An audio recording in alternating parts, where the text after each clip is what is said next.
Boa noite, estou mais um podcast Pode Tudo Trans. Eu sou Monique Miller, sou estudante de psicologia, tenho 24 anos, sou mulher travesti, estou como apresentadora do podcast Pode Tudo Trans. Nosso podcast tem como objetivo abordar nossas vivências, discutir saúde, compartilhar o trabalho realizado em prol da nossa população e falar sobre educação e atualidades. Também queremos mostrar nossas singularidades e promover a visibilidade da comunidade. Estamos aqui nessa noite com o Wendel Gomes. Boa noite, Wendel. Eu peço que você se apresente ao nosso podcast. Olá a todos, boa noite. Eu sou o Wendel Gomes, é, eu sou biólogo de formação, né? Sou um homem cis, bissexual, tenho 29 anos. Eu atuo como modelo aqui, né? Já há cerca de uns 5 anos, mais ou menos, no cenário de Belém. E venho trabalhando aí, né, junto com um coletivo de modelos, que é o Camapu de Ouro, né, para também formar outros modelos, né, nessa perspectiva, principalmente modelos LGBTQIA+, né, e periféricos também. Iremos ao tema trajetória e identidade. Como sua formação em biologia e sua atuação como professor dialogam com a sua presença na moda?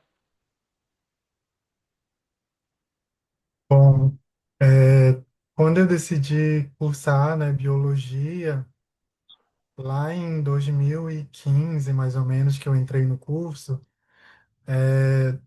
eu não tinha muita ideia, assim, de. Eu já tinha aquela vontade, né, de trabalhar como modelo, mas eu nunca tinha ido buscar atrás, né? Então, essa experiência como modelo foi surgindo ao longo desse percurso, certo? E o paralelo que eu posso fazer é que sobre diversidade, né? Que hoje em dia se fala tanto em diversidade, e fazendo um paralelo com a minha formação, né, em biologia, essa diversidade é o que sustenta, né, a nossa vida no planeta Terra. Então, eu acredito que a diversidade, né, de corpos, de pessoas, de identidades, é o que vai sustentar esse mercado, no futuro, né? Está começando a se intensificar essa diversidade e isso vai ser a resposta para o futuro, né? Porque as pessoas precisam se identificar também, né, com corpos, com personalidades, com identidades. Então, tendo essa representatividade, principalmente em desfiles, né, passarelas, comerciais de TV, enfim, nessa toda essa gama, né, de áreas em que um modelo pode atuar, pessoas precisam se sentir representadas, né, precisam se sentir incluídas para que elas possam efetivamente ser integradas, né, nesse meio. E a minha formação também, né, como professor, eu sempre quando eu estava atuando ainda em escolas, né, principalmente no ensino fundamental, eu sempre chamava atenção, né, sobre isso, que a diversidade, tanto na natureza, né, quanto no meio social, ela é importante, né? É importante a gente incluir isso para multiplicar, né? E é exatamente assim que a biodiversidade, né, a natureza funciona. Ela só mantém esse equilíbrio, né, com essas diversas espécies, diversas vidas que existem, né? Que uma apoia a outra, formando uma rede, né? E a gente transporta, então, essa ideia aí das ciências biológicas, né? Para esse mundinho da moda, né? Da cultura também. Mas falando especificamente da moda, né? Que essa é a minha visão, que isso que vai sustentar, né? Vai ser a perspectiva de futuro. Em que momento você percebeu que a moda poderia ser uma ferramenta de expressão política e identitária? Eu acho que desde que eu iniciei, assim, como nessa área, né, de modelagem, porque a gente se vê pouco, né? Principalmente aqui no norte. A gente percebe que existe, né, um padrão que é reproduzido, ao longo de gerações. Então, a nossa presença ela é um contrário, né, a todo esse sistema e de resistência também, né? E a nossa própria presença na nossa imagem, primeiro tem um trabalho, né, interno, eu acredito, da gente aceitar as nossas características, né, a nossa identidade de gênero, as nossas raízes mesmo, né, principalmente aqui, na Amazônia, como uma pessoa amazônica, né? E que precisa ser vista, precisa ser ouvida, precisa ter espaço. E se a gente não encontrar esse espaço, a gente vai galgando, né? Se incluindo, se inserindo de alguma forma aí, para ser visto, para existir, para resistir. O que significa para você ser um corpo dissidente ocupando espaços de visibilidade na cena cultural? Um corpo dissidente. É, também nessa perspectiva, né, da pergunta anterior, eu acredito que a nossa presença, né, se a gente, como uma pessoa dentro da comunidade LGBTQIAPN+, por exemplo, né, isso já tem muito valor, né, já ecoa aí, né, e a gente começa a participar desses espaços, né, tentar entrar nessas pequenas caixinhas, nessas pequenas bolhas, né, e, por exemplo, eu posso citar um exemplo aqui de amigos próximos, né, a Luísa, por exemplo, Luísa Eduarda, que é uma menina trans, ela e já faz uns anos aí que ela participa do casting, né, do Amazônia Fashion Week, né? E ela é uma pessoa trans ali, a única menina trans, né, participando desse casting, que é um evento de referência aqui para nossa região, inclusive para a região norte, eu acredito, né? Porque tem muitos escassos eventos de moda aqui, né? E a gente vai galgando esses espaços, né? Então, a presença dela lá, né, já diz muita coisa, né? Ela vai ampliar esse espaço, multiplicar esse espaço, né? E as pessoas começam a perceber que não é uma inclusão por inclusão, né? Elas começam a pensar em outras possibilidades, em outros corpos, em outras cores de pessoas, né? Para sair daquele padrão hegemônico que a gente sempre observa, né? Então, a nossa presença também, né, nesses espaços, participando de seleções, de entrevistas, enfim, todos esses espaços eu acredito que contribuem aí para ecoar a nossa voz mesmo, dizendo que nós estamos aqui e que nós precisamos ocupar esses espaços, que não é só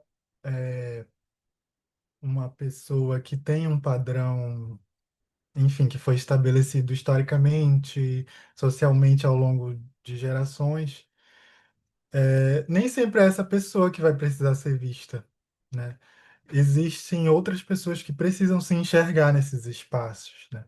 E como ela vai se enxergar? Tendo uma pessoa trans lá, uma pessoa indígena, uma pessoa negra, uma pessoa deficiente, enfim, né? São amplas, muita diversidade, né, de pessoas que precisam se enxergar, precisam ser incluídas nesses espaços. Então, eu acredito que a nossa presença, claro que é uma pequena parte, né, mas já é um pontapé inicial, né, para que outras pessoas busquem também, né, se interessem e participem desses espaços, né, como uma forma de talvez não seja aprovado num primeiro momento, mas no futuro, quem sabe essa pessoa, com a experiência que ela ganhou, né, possa ocupar esses espaços e representar tantas outras pessoas que virão depois, certo? Quais desafios enfrentou ao transitar entre ciência, educação e moda? Eu acho que eu posso responder assim, que a gente tem que tentar se equilibrar, né? Por exemplo, eu comecei isso como um sonho, assim, de adolescente, mas eu não me vi assim, digamos, numa carreira profissional como modelo, né? E isso já foi depois que eu já fui na pré-graduação, enfim, início da pós-graduação. que eu já decidi mesmo, né, tentar uma carreira, mesmo que seja regional, né, nacional, enfim, na moda, mas eu acho que a gente tem que equilibrar, né, ter esse pensamento tanto realista, né, e as possibilidades. Porque, infelizmente, a gente vive no mundo capitalista, a gente precisa, né, ter alguma fonte mais segura, digamos assim, né, de se manter. E essa carreira ela tem altos e baixos, né? Principalmente aqui na nossa região, que os espaços eles ainda são um pouco limitados, né? Quanto a eventos, né? Até mesmo quanto a acessos. Isso já, na minha perspectiva, já está se ampliando, né? Ao longo dos anos. É, mas eu acredito que é esse equilíbrio, né? Que a gente tem que buscar focar, né? Se a gente quiser mesmo seguir nessa carreira de modelo, a gente tem que se dedicar, aprender, né? É, fazer cursos, workshops, sempre se atualizar assim de assuntos diversos, né? Para se especializar mesmo, né? E participar desse meio, mas também buscando aí digamos assim, uma coisa que vai financiar, digamos assim, a sua carreira, porque também não é barato, né? Você precisa fazer investimentos, digo mesmo em cursos, né, assim, em material fotográfico, e isso é um pouquinho custoso. Não, eu não estou dizendo que você tem que gastar assim, rios e rios de dinheiro para ter um material de qualidade, né, por exemplo, um book fotográfico, que é básico, né, mas que você precisa ter aí outras fontes, né, não só a moda, no primeiro momento, como esse financiador, digamos assim, certo? Então, por exemplo, eu trabalho como docente, né, em ensino fundamental e médio. Então, isso, né, eu peguei uma parte desse recurso, né, e investi, né, por exemplo, num curso, num book, sei lá, num equipamento de câmera, por exemplo, né? E tudo isso a gente vê o retorno, né, ao longo do tempo, né? Então, eu acho que é esse equilíbrio entre a pessoa ter o pé no chão também, né? E de saber que não vai ser uma coisa assim tão fácil, né? Mas que é possível sim ela alcançar, né? Tendo um pouco de investimento aí e tempo. Teremos o tema Amazônia, cultura e pertencimento. Como a estética amazônica influencia seu trabalho como modelo criador de imagem? Eu acho que total. Como tem essa coisa também que eu comecei falando, da gente perceber, né? Da gente se apropriar, né, desse território, já que nós nascemos aqui. Tem muita gente que, citando um exemplo aqui, por exemplo, de música, né? Brega. Ah, eu não gosto de brega, eu não gosto de, sei lá, de technomelody. A pessoa é um gosto pessoal, né? Mas, por exemplo, esses elementos, eles fazem parte da nossa cultura, né? A gente também não olhar isso sempre como crítica, né? Como um gosto pessoal. Vai além do nosso gosto pessoal. É cultural mesmo, né? Faz parte do nosso DNA, né? Aí, outros exemplos que eu posso citar, a nossa flora, né? Nossa vegetação, nossos animais, os nossos ritmos, as nossas comidas. Eu gosto, por exemplo, de usar sempre, né, esse cenário, né, como inspiração, né? Se apropriar desse cenário, porque eu me sinto pertencente, né? Inclusive, eu sempre tento mesclar, né, algum elemento quando vou participar de algum evento, de alguma entrevista, né? Por exemplo, aqui vocês podem ver, olha, que eu coloquei aqui um brinquinho, né, com uma apocinácea, que é uma planta daqui, da região. Então, esses elementos já são naturais para mim, né? Então, também tem essa coisa do gosto, né?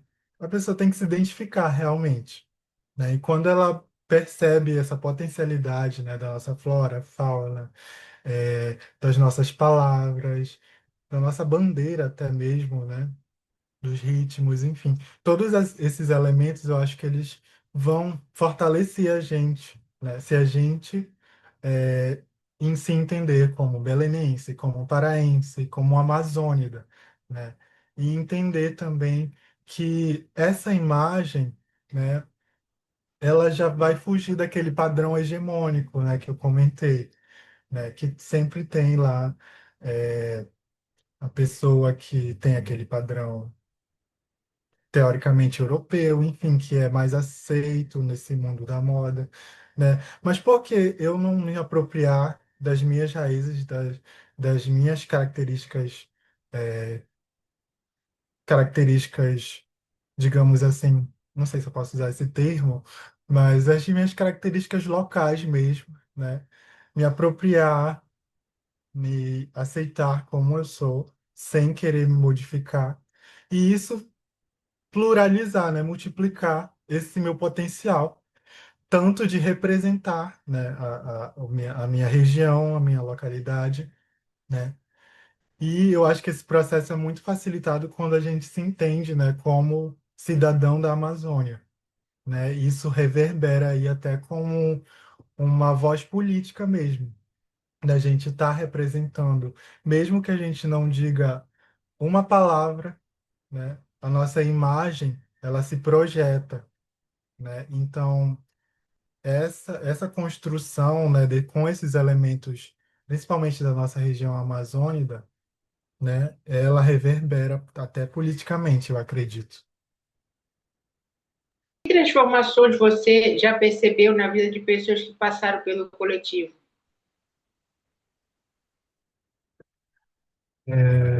Principalmente a desenvoltura pessoal, né? A gente gosta no coletivo de fortalecer principalmente técnica, né? A gente sabe que isso ao longo do tempo vai fortalecendo, mas é muito importante a gente treinar. A gente pensa assim que, ser modelo é só... Tem aquele estereótipo, né? A pessoa é bonita, ela, sei lá, tem uma postura boa,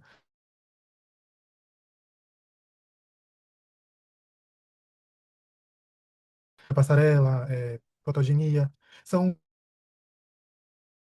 um tempo. E as pessoas que a gente inclui, geralmente elas, né, a gente percebe essa mudança, né? Essa evolução, assim, de quando começou, né? Para quando atualmente, né? Então essa evolução ela é nítida assim nos nossos treinos, né? Nas nossas reuniões. Atualmente a gente faz muitas assim treinos abertos, né? A nossa ideia é expandir isso, né? Para que quem tiver interesse possa participar mesmo, né? Infelizmente o nosso tempo é corrido, né? Mas sempre que possível a gente chama pessoas ou então divulga na nossa página do Instagram, aí quem tem interesse aparece, né? E a gente, ao longo, né, dessas pessoas que vão aparecendo, a gente percebe, né, essa diferença, assim, de quando começa, né, para atualmente.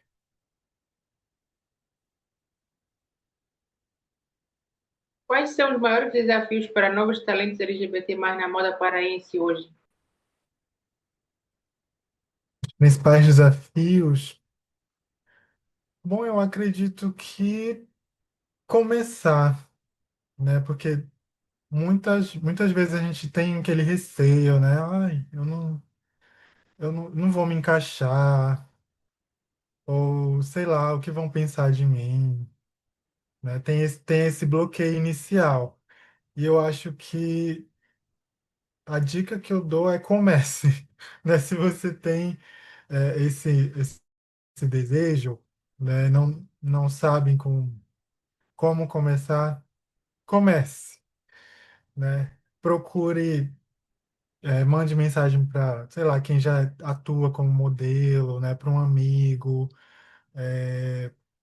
conheça pessoas, né? Isso é muito importante a gente ter esse network, né? Conhecer pessoas, porque é isso que vai garantir que nosso trabalho seja conhecido, né? Seja visto, e ajude também outras pessoas no futuro, né? Como foi o meu caso, foi o caso dos meninos do Camapu, do Amazônia também, que é um outro projeto. E o nosso objetivo é esse, né? É mesmo divulgar essas pessoas, fazer eventos, né, que possam incluir essas pessoas, que elas se sintam representadas. Então, eu acho que uma parte dessas dificuldades, né, a gente já vem tentando suprir, né, fazendo essas formações, né, chamando algumas pessoas, né, divulgando.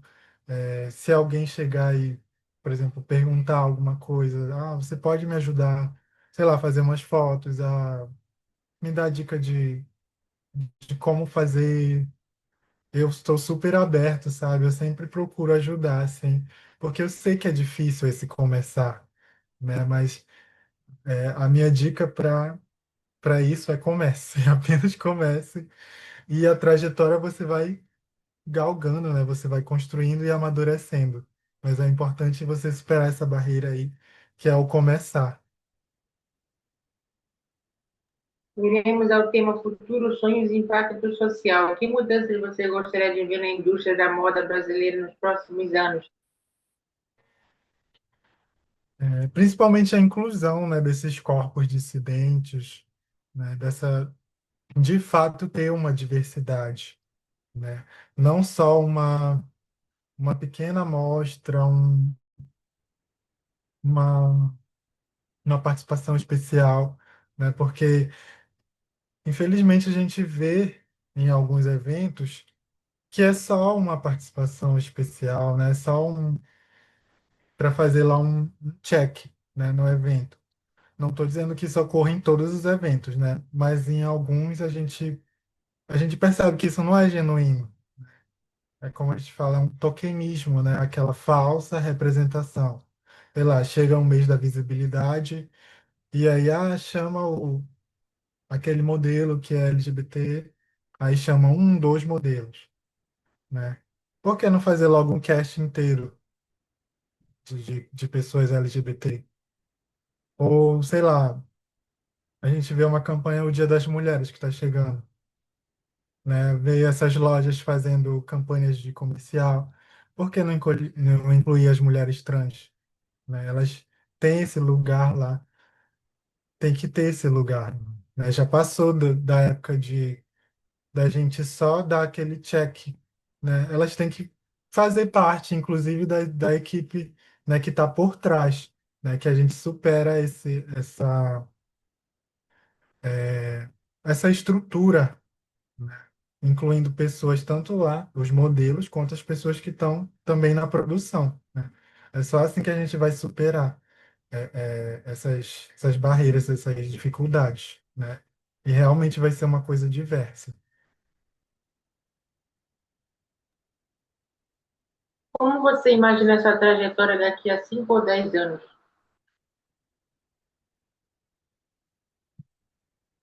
Pergunta. Bom, é, eu me vejo ainda atuando, né, como modelo, mas eu espero estar mais nessa posição de formar, sabe? De contribuir para a carreira de outros modelos, né? Para que eles se projetem nessa indústria, né? Local, nacional, quem sabe internacional, né? A gente sempre pode sonhar com mais. Então, eu acredito que no futuro, esse meu papel de contribuir, né, com a comunidade, com modelos iniciantes, é mais nesse lugar de formar, né, de contribuir com a minha experiência, né, com o que foi superado, né, por mim, por dificuldades, para que outras pessoas tenham essa visibilidade. Hoje em dia eu tenho essa noção, né? Quando eu iniciei, eu tinha muito essa ânsia, né, de que tudo acontecesse muito rápido, de que tudo ia dar certo muito rápido. E nem sempre é assim, né? Tem esses altos e baixos, né? E a gente tem que ter várias coisas, né? Principalmente fortalecer, né, a nossa a nossa saúde mental, porque isso é muito importante, né? A gente vai receber não sempre, né? Mas a gente tem que estar preparado, né? Tem uma coisa que eu vi recentemente que é seja paciente, mas esteja preparado, né? Então, treinando, estudando, ouvindo outras pessoas que têm essa experiência, eu acho que tudo isso é válido, né, para superar essas dificuldades, né, e projetar para o futuro. Então, a minha ideia é ser, né, nesse lugar de formador mesmo, sabe?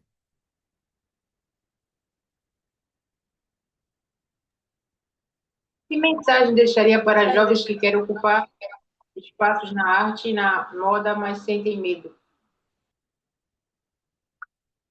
Comece. Eu acho que a gente tem muito medo de julgamento, né? Eu falo por experiência própria, né? Que até hoje, isso eu acho que é uma condição humana, né? A gente tem esse medo.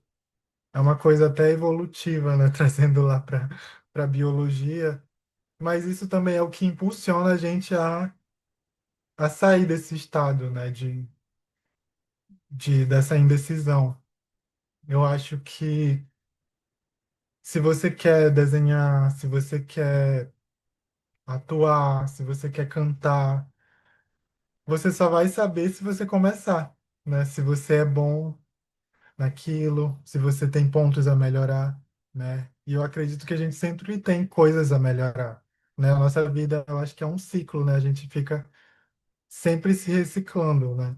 As coisas não dão certo aqui, mas a gente pode melhorar algum ponto, né? E em outra direção, né? Mas isso sempre forma aí um ciclo na nossa vida, né? De coisas boas, né? Coisas que a gente deve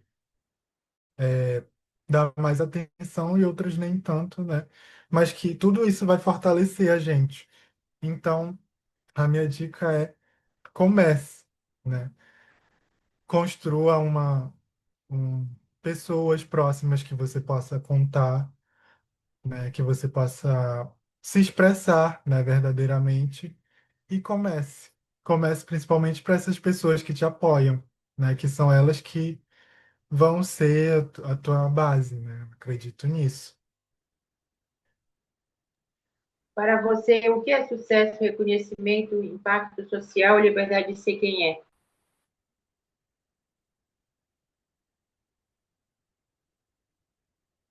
Eu acho que eu nunca pensei muito nisso, mas eu sempre ouço assim, tu me ajudou com tal coisa, é, ou então eu te vi em tal lugar e